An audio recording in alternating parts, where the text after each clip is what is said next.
हम प्रभु का बहुत धन्यवाद करते हैं। आज का दिन उसने हमें दिखाया, हमें ज़िंदा रखा और अभी तक प्रभु नहीं आया, इसके लिए हम धन्यवाद करते हैं, क्योंकि अभी हमारी तैयारी बाकी है।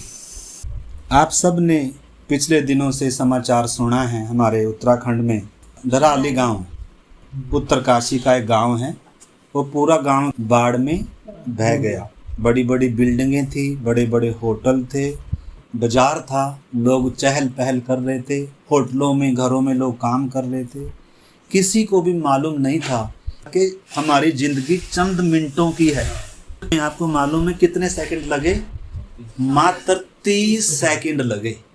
जो लोग आराम से रह रहे थे, पता भी नहीं था, कोई दुख नहीं था। कम से कम अगर बीमारी हो, दुख तकलीफ में हो, इंसान का कोई एक्सीडेंट हुआ हो, कोई दुर्घटना हुई हो, तब तो कम से कम क्या होता है, उसको ये एहसास होता है, पता नहीं मैं थोड़े दिनों का हूँ।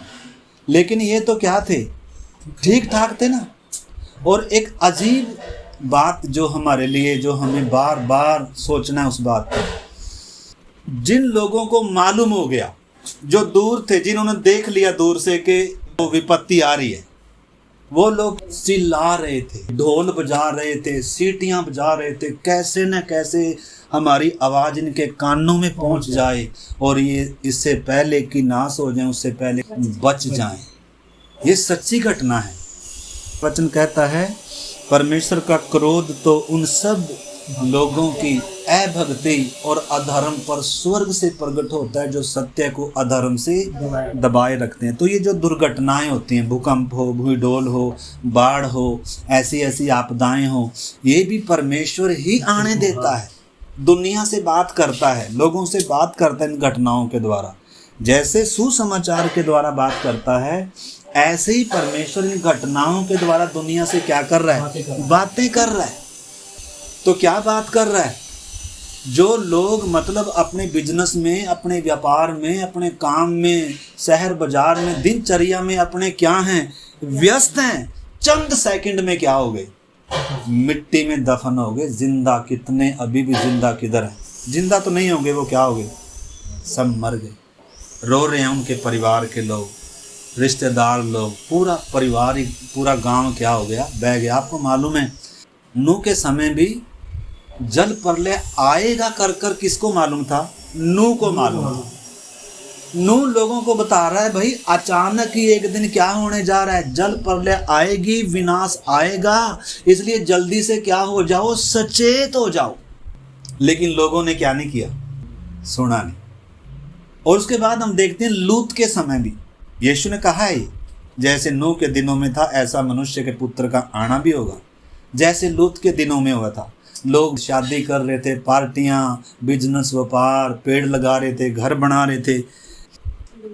लूत को कहा कि विनाश आने वाला है, फटाफट क्या करो, जो कुछ तुम्हारा है, अगर कोई रिश्तेदार भी हो उनको भी फटाफट बोलो और फटाफट निकल लो यहाँ से। लेकिन लूत क्या कर रहा था? देर कर रहा था।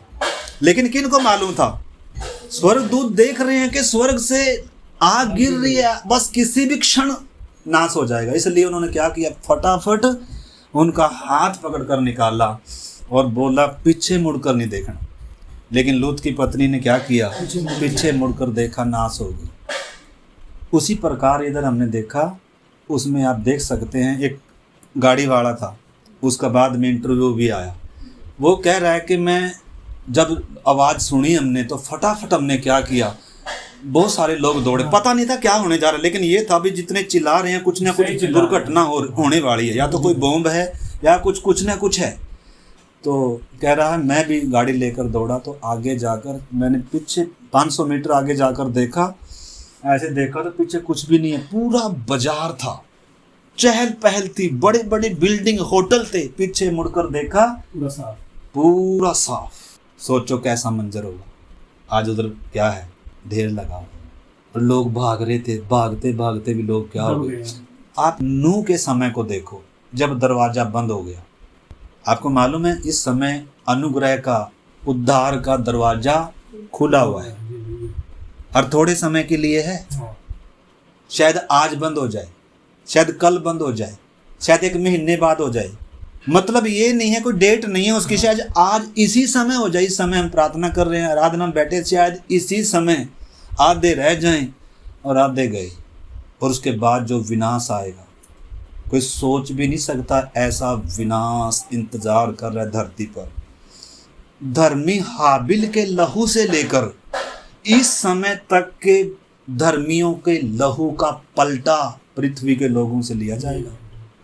लिखा है उस समय पृथ्वी के लोगों पर हाय ऐसा भयानक समय आएगा। क्या हमें मालूम है?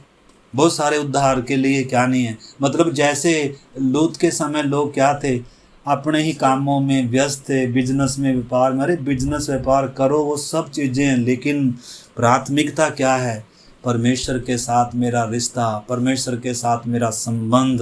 मैं धरती पर थोड़े समय के लिए, किसी भी समय मौत की घंटी बजेगी, हम कहाँ होंगे? तो लूत के समय को याद करें, नूह के समय को याद करें और इन घटनाओं को याद करें, और तब आप यीशु मसीह की उन बातों को याद करें। प्रभु ने कहा लोग खा रहे पी रहे होंगे, ब्याह शादियाँ हो रही होंगी, काम धंधे सब कर रहे होंगे, लेकिन एक का एक उन पर क्या आन पड़ेगा? विनाश आन पड़ेगा। और धरती के बहुत सारी दुनिया क्या हो जाएगी? खत्म हो जाएगी। बहुत थोड़े लोग बचेंगे 7 साल में। धरती का न्याय होने जा रहा है। परमेश्वर के क्रोध को दुनिया देखने जा रही है। कलेश का दिन होंगे इजराइल के लिए भी। तो इस करके मेरे प्यारे भाई बहनों, अगर किसी ने अभी तक मन नहीं फिराया या जंगली जैतून से कटकर उत्तम जलपाई में नहीं आए, मसीह में नहीं आए, लिखा है जो मसीह में हैं उनके ऊपर दंड की आज्ञा नहीं, और मौत के पार होकर जीवन में प्रवेश कर चुके। तो आपने समझना है, हम कई बार इन 2 पेड़ों को देखते हैं। एक जंगली जैतून है, संसार को दर्शाता है। संसार में पाप राज कर रहा है, संसार में शैतान राज कर रहा है, और इसमें मृत्यु सबके ऊपर राज कर रही है। सबसे पहले इंसान आत्मिक तौर पर मरा हुआ है, उसके बाद शरीर की मौत है, और उसके बाद अनंत मृत्यु का भागी है इंसान। मतलब दंड के अधीन है। जन्म ही से क्या है? पापी है और मौत का हकदार है, हकदार। लेकिन फिर भी परमेश्वर ने पापियों से, जगत से प्रेम किया। सारे जगत के लिए यीशु मसीह ने क्रूस पर क्या दिया? अपना प्राण दिया। अब जो मसीह में आएगा, इस जंगली जैतून से कटने के बाद है, मैं जंगली जैतून में हूँ या मैं उत्तम जलपाई में हूँ। उद्धार एक व्यक्ति के जीवन को बदलता है, लक्ष्य को बदलता है। पहले किसी चीज के पीछे था, गुलाम था, अंधा था, मुर्दा था, और नासवान चीजों के पीछे भाग रहा था। शैतान ने आंखों के ऊपर पट्टी बांध कर रखा था, भरमा के रखा था। धन पर, संसार पर, रिश्तों पर, शरीर की बातों पर मन लगाकर वास्तव में नरक की ओर भाग रहा था। आपको मालूम है इंसान किधर भाग रहे हैं? लिखा है परमेश्वर के ज्ञान के ना होने से उसकी प्रजा के नाश हो रही है। अधोलोक ने बेपरिणाम अपना मुंह पसारा हुआ है, और भीड़ की भीड़ किधर जा रही है? उधर जा रही है। सच्चाई मालूम नहीं है, भरमाए गए हैं, मार्ग नहीं है लोगों के पास, सच्चाई नहीं है। लेकिन जब एक व्यक्ति को सच्चाई मालूम चलती है कि मैं विनाश की तरफ जा रहा हूँ, मैं पाप का स्वभाव लेकर पैदा हुआ हूँ, मैंने परमेश्वर के विरोध में पाप किया है, जन्म से ही मैं मृत्यु का हकदार हूँ, पाप की मजदूरी मौत है। लेकिन जब पवित्र आत्मा उसको कायल करता है, उसको पापी होने का एहसास कराता है, और उस समय अपने पापों को मानता सिर्फ नहीं है, अपने पापों को पहचान कर, मान कर, मन फिरा कर, और यीशु को अपना प्रभु और उद्धार करता जब स्वीकार करता है। ये कागजी कार्रवाई नहीं हो रही है, ये कोई सपने में काम नहीं हो रहा है, बल्कि एक व्यक्ति के विवेक में काम हो रहा है, पूरे जीवन में काम हो रहा है। उसकी सोच बदल रही है, उसका लक्ष्य बदल रहा है, उसका जीवन बदल रहा है। जिन चीज़ों में पहले वो फंसा हुआ था, जक्कई को कब कहा प्रभु ने, आज इस घर में उद्धार आया है। जक्कई एक ऐसा व्यक्ति था जो किन चीज़ों के पीछे था? धन दौलत के पीछे पड़ा हुआ था, बिजनेस व्यापार के पीछे पड़ा हुआ था, बहुत व्यस्त व्यक्ति था। लेकिन उसको सच्चाई मालूम, लेकिन उसकी एक खूबी थी, अब्राहम की संतान था, इस कारण उसकी एक खूबी थी, यीशु मसीह को देखना चाहता था।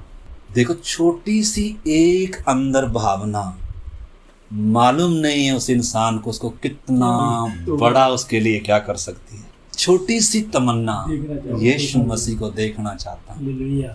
इसलिए उसने क्या किया, अपनी बिजी लाइफ को, बिजनेस व्यापार है, लिखा चुंगी लेने वालों का सरदार है भाई जी, व्यस्त व्यक्ति है।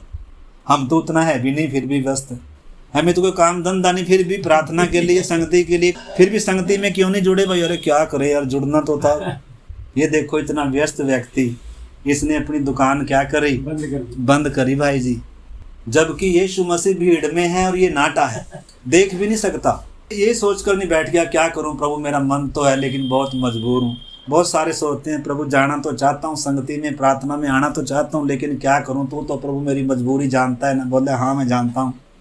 हमारे पास लाखों क्या हैं बहाने हैं संगति में ना आने के, मन ना फिराने के, बपतिस्मा ना लेने के, प्रार्थना ना करने के। हमारे पास इतने बहाने हैं, लेकिन जक्कई के पास कितनी बड़ी बड़ी रुकावटें थी मेरे प्यारे भाई बहनों। उसने सभी रुकावटों को क्या किया, अपनी दुकानदारी बंद करी और प्रभु को देखने के मन से, उस भावना से आ रहा है। क्या स्वर्ग देख नहीं रहा? बिल्कुल देख रहा। लिखा है परमेश्वर की निगाहें सारी पृथ्वी पर इसीलिए फिरती रहती हैं कि जिनका मन उसकी ओर निष्कपट होता है, वो उनकी सहायता में अपनी सामर्थ को क्या करता है, प्रकट करता है। और कैसे प्रकट करी? जक्कई ने इतना पता लगा लिया, न केवल दुकान बंद करी, न केवल कोई सारे बहाने उसने क्या किए, बंद किए। हमें तो कोई फोन करे ना, कहाँ जा रहा है, प्रार्थना में जा रहा हूँ। अरे तुझे पता नहीं है काम, अच्छा चलो ठीक है। कोई रिश्तेदारी का फोन आ गया, आज शादी है पता नहीं तुझे, आज पार्टी है पता नहीं तुझे, और मैं तो भूल ही गया था, मैं तो संगति में जा रहा था, चलो फिर अगली बार चले। मतलब हमारे पास क्या है, कई बहाने हैं। जो काम सबसे पहले करना चाहिए, जो सबसे जरूरी करना चाहिए, उसके लिए हमारे पास क्या है, बहाने। और जो जरूरी भी नहीं है उसके लिए हमारे पास समय भी है, पैसा भी है, बल भी है, सब समय ही समय है। तो हमने समझना मेरे प्यारे भाई बहनों, जक्कई ने बहुत सारी बाधाओं को पार किया और आखिर में देखा तो भीड़ है यार, मैं कैसे सुनूंगा, कैसे देखूंगा प्रभु को। उसने क्या किया, हम तो उतने वापिस ही चले जाते निराश होकर। प्रभु तूने मेरी किस्मत में ही ऐसा लिखा हुआ है, मेरे मुकद्दर ही ऐसे हैं कि तूने मुझे नाटा बनाया। सारा दोष किसके ऊपर, आदम की संतान है ना। आदम ने क्या कहा, तूने दी थी, तेरी वजह से ये सब काम हो रहा है। मैं तो ठीक चल रहा हूं, मैं तो तेरे पास आना चाहता हूँ, लेकिन क्या करूँ, तूने ये क्या दिया हुआ है। लेकिन अब्राहम की संतान है जक्कई। अब्राहम को परमेश्वर ने कहा था छोड़ अपने पिता का, छोड़ कर आया। तो जो प्रभु को प्रेम करने वाले हैं ना, प्रभु को वो ही पाएंगे जो कुछ छोड़ कर आएंगे, जो प्रभु की कीमत को समझेंगे। जिनके लिए पैसा, धन, दौलत, संसार बहुत कीमती है, वो भाई जी कभी भी यीशु को प्राप्त नहीं कर पाएंगे। बहुत सारे यीशु के पास आए, निराश होकर चले गए। तो हमने समझना है मेरे प्यारे भाई बहनों, यीशु की कीमत, अनंत काल की कीमत, उद्धार की कीमत कितनी बड़ी है। करोड़ों करोड़ों रुपया देने से भी उद्धार नहीं मिलता, लेकिन इधर प्रभु फ्री में दे रहे। किन को? जो भूखे और प्यासे हैं, जो प्रभु को पहचानते हैं। तो आपको मालूम है, जक्कई गुल्लर के पेड़ के ऊपर चढ़ गया और प्रभु उधर ही आकर खड़ा हो गया और कह रहा, जक्कई झट नीचे उतर कर आ, आज ही मुझे तेरे घर में जाना। हमारे जीवन में वो दिन कब आएगा? आया है कि नहीं आया है? कईयों के आया है, कईयों के आया नहीं है, क्योंकि यीशु मसीह को देखना ही नहीं चाहते। किसमें व्यस्त? जन्म एक ही है, दोबारा नहीं मिलेगा। जक्कई का जीवन बदल गया, सोच बदल गई, लक्ष्य बदल गया, उसके कामों से दिख रहा है। इसलिए प्रभु ने कहा, जब उसने कहा ना, देख प्रभु मैं अपनी आधी संपत्ति कंगालों को देता हूँ, ये छोटी बात नहीं है।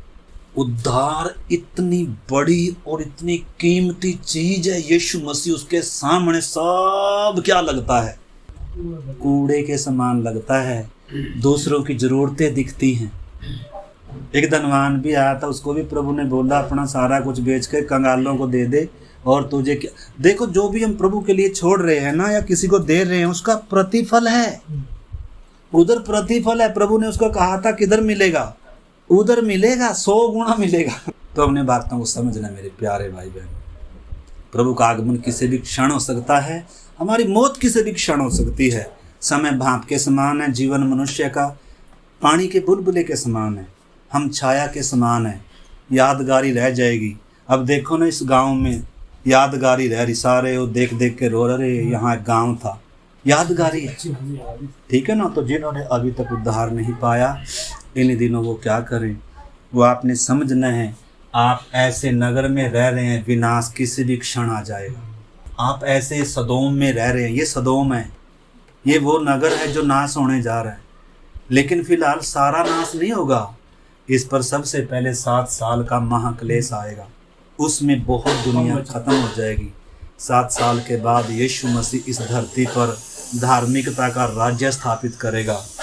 इधर धार्मिकता का राज्य इस संसार में होगा, इधर पाप राज नहीं करेगा, इधर शैतान राज नहीं करेगा। शैतान को 1000 साल के लिए बांध दिया जाएगा और यीशु मसीह राजाओं का राजा इस धरती पर 1000 साल तक राज करेगा, और उसके साथ दुल्हन भी राज करेगी। इस समय जो तैयार हो रहे हैं उनको प्रतिफल मिलने जा रहा है, इस धरती पर भी मिलेगा उनको और उधर भी मिलेगा। जो इस समय परदेसी और यात्री समझेंगे, वो समझो क्या कर रहे हैं, इन्वेस्ट क्या कर रहे हैं, इन्वेस्ट के वेस्ट कर रहे हैं, इन्वेस्ट कर। अगर सचमुच में किसी को लग रहा है यीशु मसीह आपके लिए बहुत ज़रूरी है, सबसे पहला है, सबसे कीमती है, आपको उद्धार की ज़रूरत है, तो आज आपके उद्धार का दिन हो जाए मेरे प्यारे भाई बहनों, ठीक है ना। तो ये घटना इसलिए परमेश्वर होने दे रहा है हमारे सामने, तो इसलिए आइए हम अब थोड़ी देर हम